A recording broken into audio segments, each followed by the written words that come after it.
Qual o impacto da qualificação da mão de obra direta no PIB de um país? O PIB é o valor de mercado de bens e serviços finais agregados num determinado período. Nele está incluso o valor de bens tangíveis e serviços intangíveis. Uma das abordagens para medir o PIB é analisar a renda.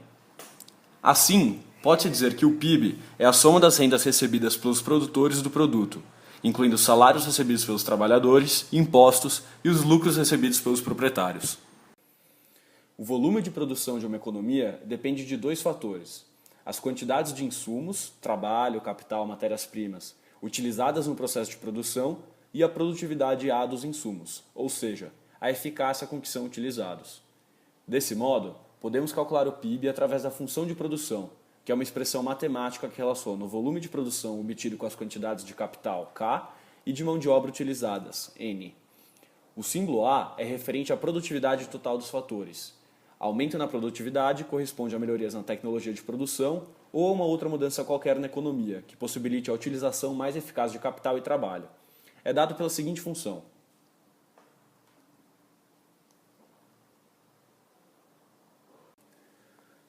Para entender a importância da tecnologia no produto, considere dois grupos de pescadores. O grupo 1 pesca com rede. O grupo despendeu seu tempo estudando uma melhor forma de pescar e, desse modo, desenvolveu a rede e aprendeu a utilizá-la. Já o grupo 2 pesca com vara de pescar e não colocou esforços ativos para gerar uma tecnologia que auxiliasse na pesca. Como resultado do desenvolvimento da tecnologia, o produto per capita do grupo 1 aumentou significativamente, gerando mais renda. No agregado, este grupo passou a contribuir mais para o PIB do país. Ainda neste grupo, a produção individual média de peixes por dia é de 20 peixes, sendo cada peixe vendido por R$10. Desse modo, o PIB per capita do grupo 1 é de R$200 por dia. Já o grupo 2 apresentava produção individual média de 4 peixes por dia, sendo cada peixe vendido também por R$10. Assim, o PIB per capita do grupo 2 é de R$40 por dia. Note como tanto o produto quanto a renda no grupo 2 é mais baixo, gerando assim um menor PIB. Agora suponha um caso hipotético em que o Brasil deixa de investir em educação e desenvolvimento de tecnologia interna. Levando em consideração que só seria rentável às empresas contratar novos funcionários enquanto o salário real fosse menor que o produto marginal do trabalho, haveria um momento em que não seria mais rentável expandir a produção. Isto pode ser mostrado pelo gráfico. Esse gráfico demonstra que, se o salário fosse pago em produtos, que é o salário real, as empresas só aceitariam contratar mais pessoas se o número de produtos adicionais produzidos por cada pessoa contratada fosse acima do número de produtos que essa pessoa reivindicaria de salário. Neste caso, o N representa o número de pessoas empregadas quando o salário real e produto marginal do trabalho se igualam. Entretanto, as empresas e a economia precisariam de novos meios para continuar crescendo. Levando em consideração que o país parou de investir em educação e, desse modo, teria pouca mão de obra qualificada, não poderia desenvolver tecnologia de forma rentável para melhorar sua produtividade. Assim, não poderia melhorar sua função de produção por trabalhador, nem gerar novos empregos, e, consequentemente, seria difícil melhorar o PIB do país. A solução mais tangível nesse caso seria importar tecnologia para poder melhorar a produtividade. Isto geraria novos empregos e permitiria que a economia voltasse a crescer. Entretanto, ainda não temos uma solução ótima. Caso um país não tenha mão de obra qualificada para produzir tecnologia internamente, este não terá capacidade e nem competitividade para produzir muitos bens com alta rentabilidade e potencial de crescimento. Ou seja, como o país importa muita tecnologia, a produção de fatores de produção que poderia gerar renda para a população do país, gera renda para as pessoas do país do qual o fator de produção é importado. Por exemplo, por não haver mão de obra qualificada no Brasil, não se produz internamente uma máquina hipotética X que automatiza a produção de artigos de vestuário. Essa máquina é produzida nos Estados Unidos e vendida ao Brasil por $5 milhões cada. As empresas brasileiras consomem cerca de 1.000 máquinas desse tipo por ano.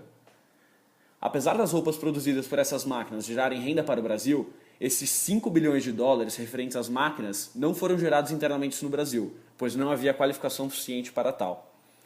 Isto não significa dizer que o país nunca deve importar fatores de produção, uma vez que existem momentos em que é melhor importar um fator, principalmente quando o país exportador é especialista em determinada tecnologia, pois isto faz com que o fator se torne mais barato.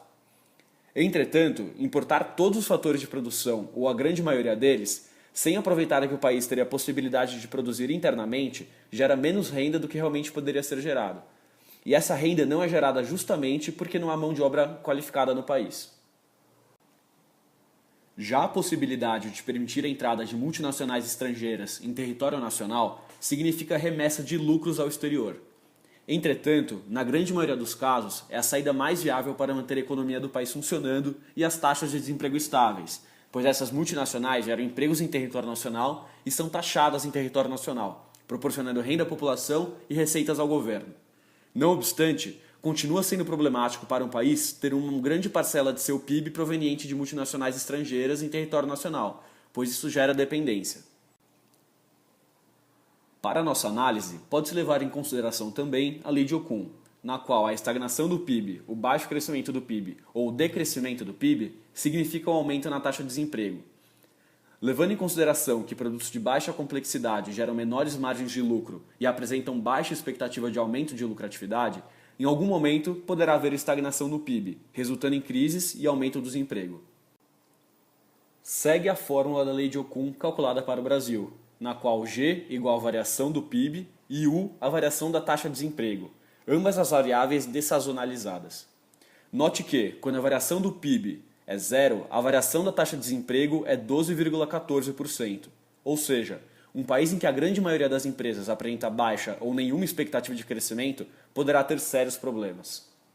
E ainda existem mais problemas. É difícil incentivar a formação de mão de obra qualificada em um país em que grande parcela das famílias vive com baixa renda e não tem nem dinheiro e nem tempo suficiente para pagar uma melhor qualificação.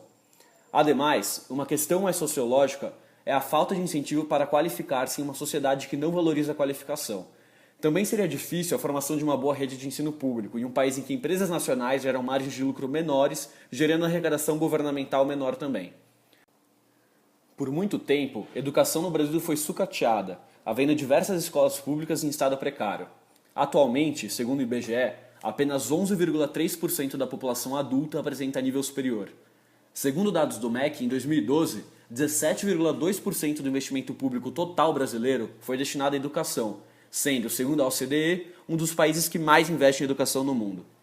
Não obstante, ainda nessa linha, segundo um relatório de 2016 da OCDE, o Brasil gasta anualmente $4.300 por estudante, desde o ensino fundamental até o superior. Porém, a média da OCDE é de $9.300. Entretanto, compete a análise que o custo do sistema educacional não é o mesmo para todos os países. Por exemplo, os professores no Brasil, em média, demandam salários mais baixos que os professores de muitos países desenvolvidos. Logo, também há um grande problema de má gestão do ensino público. O caso hipotético analisado, de certa forma, pode até ser entendido como um caso real no Brasil. Um adendo é que o dinheiro investido em educação no Brasil também é mal gerenciado. Por fim, podemos concluir que o investimento em educação é essencial para um país, pois permite a geração de maior renda à população, garantindo maior PIB. Um país que não investe em qualificação de sua população corre o risco de ter seu PIB estagnado ou haver baixo crescimento deste. Como foi demonstrado na Lei de Okun, decrescimento, estagnação ou baixo crescimento do PIB pode ser relacionado ao aumento do desemprego. Este vídeo não discute os malefícios do aumento do desemprego, porém todos sabemos que este pode acarretar em pobreza, crises, entre outros. No caso do Brasil, a fim de gerar mais renda à população, é necessário investimento em educação, aliado a um melhor gerenciamento do sistema educacional. Além disso, o país deve investir mais em pesquisa e desenvolvimento tecnológico, principalmente em áreas menos pesquisadas e exploradas no exterior.